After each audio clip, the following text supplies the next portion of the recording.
Everyone dropped to the floor in terror. Children were crying, tellers were trembling. But the woman in line 67B kept reading her newspaper. When the robber pointed his gun at her, she smiled. "Son, I worked for the FBI for 30 years. You're my easiest case. Welcome to the human stories."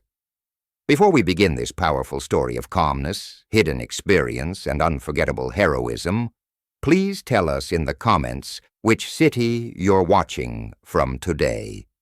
And if you believe stories like this need to be told, hit that subscribe button and help us make sure these stories are never forgotten. The Bank of America branch in downtown Manhattan was experiencing the usual Monday morning rush. Payroll deposits, loan applications, Social Security checks. There was a crowded customer queue. Everyone was busy with their own business. Dorothy Williams, waiting with number 67B, was a 62-year-old woman with gray hair and a gentle appearance. She held a local newspaper in her hand, wearing thin-framed glasses.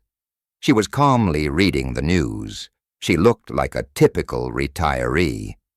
Other customers were impatiently waiting their turns. A young mother was trying to calm her baby. An elderly man was having trouble with his Social Security card. It was a normal banking day. While reading newspaper headlines, Dorothy occasionally surveyed her surroundings. Old habit.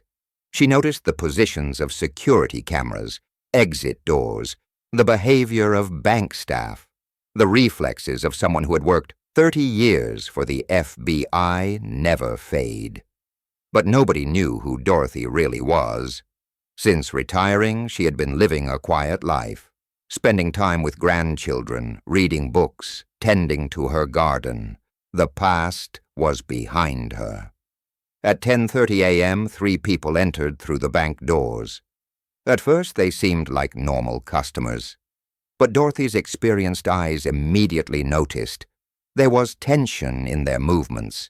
They were too alert. They were constantly scanning the area. Then they suddenly moved. "Everyone on the ground. This is a robbery," shouted the man, putting on his mask. The bank suddenly turned into chaos. Women screamed. Children started crying. Men dropped to the floor in panic. Tellers raised their hands. 3 robbers positioned themselves strategically. One guarding the door, one controlling the vault, their leader controlling the customers. Nobody move, no phones. Everyone was in terror, children crying, adults trembling. But Dorothy continued reading her newspaper. The lead robber noticed Dorothy standing. "You! Old lady, get on the ground." Dorothy looked over her glasses. "Son, I'm a 62-year-old woman.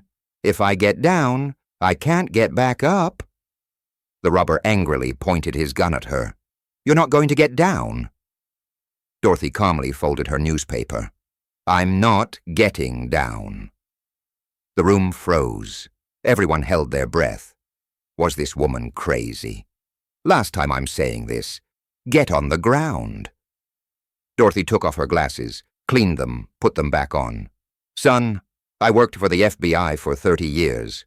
You're my easiest case." The robber froze. "What?" "FBI, Federal Bureau of Investigation. You know it?" The lead robber was stunned. "Are you a cop?" "Retired FBI agent.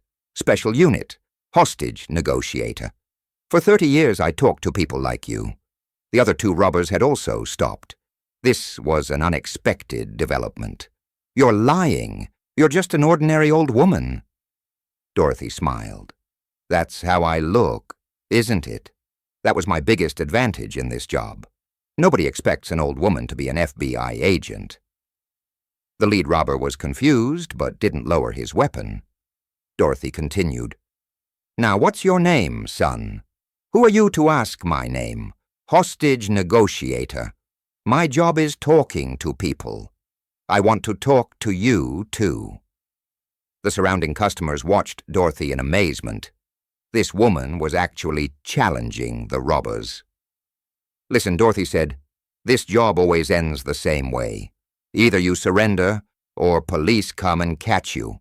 But nobody has to get hurt." The robber angrily, "Shut up! Don't talk! I had these conversations for 30 years, son. 80% ended peacefully. You look smart, too." Dorothy pulled her FBI badge from her purse. Old, but real. The robber couldn't believe his eyes. "Is this real?" "Of course it's real. Dorothy Williams, Special Agent, a 1987 to 2017, 30 years of service." The other robbers approached. "Boss, this looks serious." Dorothy seized the advantage. "Kids, why did you start robbing?" The leader answered hesitantly, "Need money." "How much money?" $20,000. Dorothy shook her head. "You're risking 3 people's lives for $20,000. You'll get sentenced. Your families will be ashamed. Is it worth it?"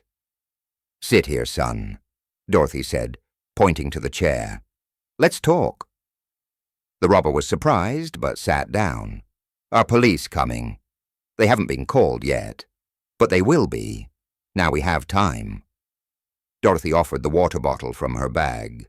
"Drink some. You're tense." These gestures surprised the lead robber. Nobody had ever treated him like this.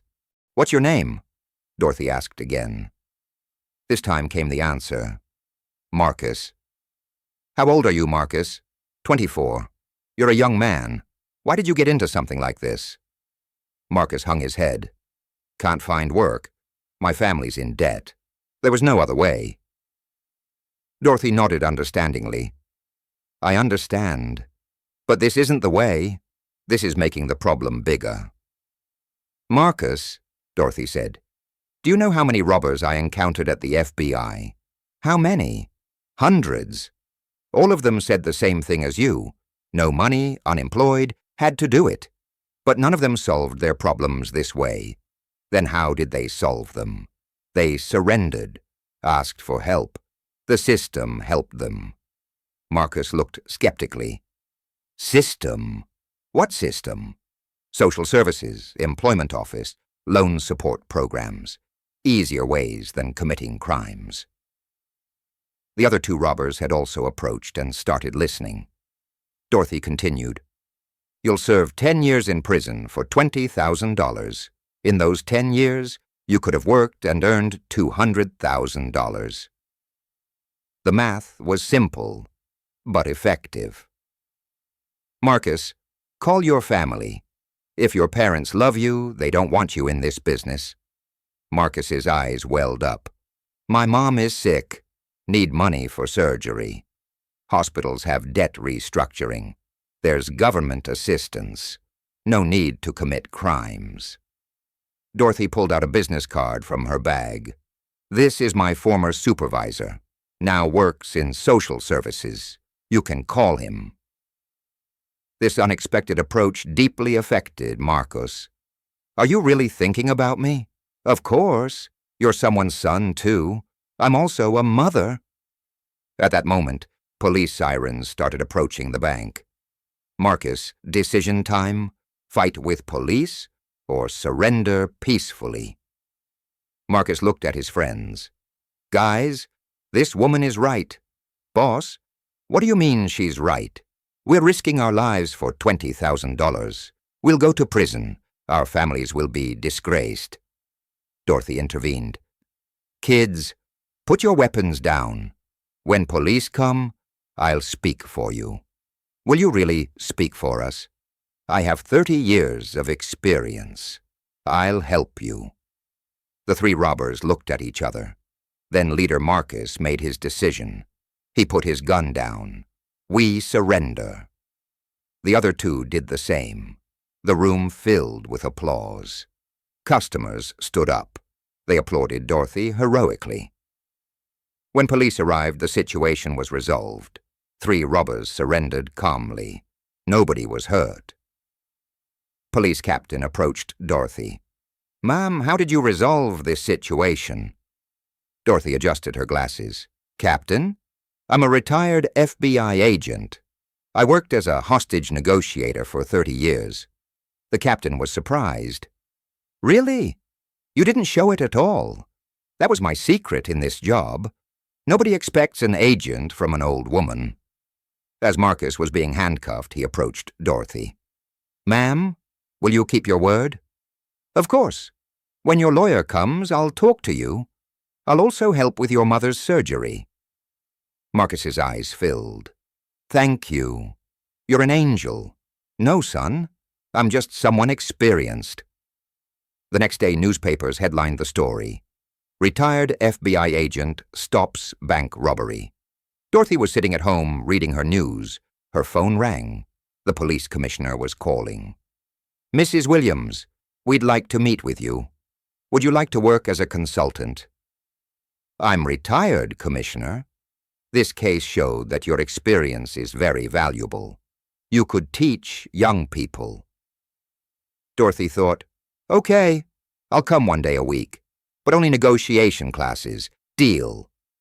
When she hung up, her grandchildren came. Grandma, we saw you on TV. You're so cool. Dorothy smiled. I'm the same person, kids. Just nobody knew. A week later, Dorothy was teaching young police officers at the police academy. Kids, she was saying, the best weapon isn't a bullet. It's words. The greatest strength isn't muscle. It's experience. Students listened carefully. And remember, real heroes aren't always visible. Sometimes it can be a 62-year-old grandmother with glasses reading her newspaper. The class laughed. Dorothy smiled, too. Because real strength wasn't in age, but in experience. And Dorothy's 30 years of experience had saved 3 young men's lives that banking day. This story teaches us, age is just a number. Real strength comes from knowledge, experience, and calmness. Have you ever met someone like this? Someone who looks old but has an extraordinary past? Share their stories in the comments. Because at the Human Stories, we believe real heroes can be of any age. If this story touched you, don't forget to subscribe.